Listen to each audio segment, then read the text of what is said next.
Good afternoon friends, শুভ দুপুর। একদিন একদম কাজ করতে ইচ্ছে করে না, ঠিক যেমন আজকে একেবারে লেজি ডে বলতে পারেন আমার ক্ষেত্রে। তাই রান্না বান্না অন্যান্য সমস্ত কাজেই একদম এনার্জি পাচ্ছে না, খালি মনে হচ্ছে একটু কফি হাতে বসে থাকি। তবে রান্না তো করতেই হবে, কিছু করার নেই।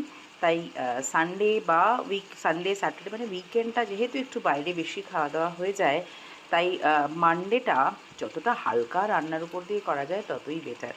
আর তাই আজকে আমি কিচ্ছু করব না রান্না, শুধুমাত্র এই যে দেখতেই পাচ্ছেন সব রকমের সবজি দিয়ে আলু, বেগুন, শিম, টমেটো সব কিছু দিয়ে আমি একটা এরকম সবজি মানে মাছের ঝোল, যেটাকে আমরা একদম সিম্পল বাংলা ভাষায় বলি পাতলা মাছের ঝোল, যেটা ভীষণ হেলদি।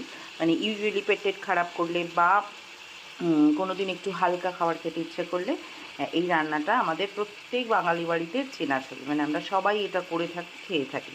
তাই এটার মধ্যে আলাদা স্পেশাল কিচ্ছু নেই। আমি সিম্পলি যেহেতু হঠাৎ করে মানে আমার আগে ভিডিও করতেও ভীষণ লেজি লাগছিল, সেই জন্য ভিডিওটা রান্নার মাঝপথে শুরু করলাম। কিচ্ছু করিনি, জাস্ট সবজিগুলোকে কেটেছি। আপনি আপনারা নিজেদের শেপের মতো কাটতে পারেন। কড়াইয়ে তেল দিয়েছি, একটু জিরে ফোড়ন দিয়েছি। তেলটা গরম হওয়ার পর জিরে ফোড়নটা দেওয়ার পরে জিরেটা যখন একটু ভাজা ভাজা মানে লালচে হয়ে এসছে, তখন সব সবজি একসাথে যেগুলো কেটে রেখেছিলাম সেইগুলো দিয়ে দিয়েছি। এইবার ওপর দিয়ে জাস্ট 2-3 মিনিট তেলে একটু নাড়াচাড়া করে ওপর দিয়ে নুন, হলুদ আর জিরে গুঁড়োটা আমি একটু বেশি দিতে প্রেফার করি, কারণ পাতলা ঝোল হলেও একটু তো টেস্ট হতে হবে। ফলে আমি এখানে 3 চামচ মতো জিরে গুঁড়ো ইউজ করেছি। জিরে গুঁড়ো দিয়ে এইবার এটাকে সুন্দর করে নাড়াতে থাকবো। খানিকক্ষণ মশলাটা কষবে, কারণ না হলে তো জিরের একটা কাঁচা গন্ধ থেকে যায়। সেইটা হতে থাকবে। তারপরে জল দিয়ে একটু ফুটিয়ে নেব। এদিকে আমি যে মাছটা দিয়ে করব আজকে, মাছটাও রুই মাছ, এবং সেটা আমি কিন্তু ভাজিনি।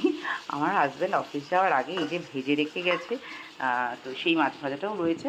এবার সেই মাছ ভাজাটা যখন একদম ঝোলটা হয়ে যাবে, সেই এক গ্লাস মোমেন্টে মাছটা দিয়ে দেবো। আপনারা যদি ডিপ ফ্রাই করেন সেই ক্ষেত্রে আগে দিয়ে দিলেন, দ্যাট ইজ ফাইন। কিন্তু যদি মাছটা শ্যালো ফ্রাই করেন, আমি যেমন সবসময় মাছ চেষ্টা করি একটু শ্যালো ফ্রাই করে খেতে, তাহলে মাছের যে অরিজিনাল টেস্টটা সেটা পাওয়া যায়। তো সেটাই করে এবার সেটা লাস্ট মোমেন্টে আমি দিয়ে দেবো।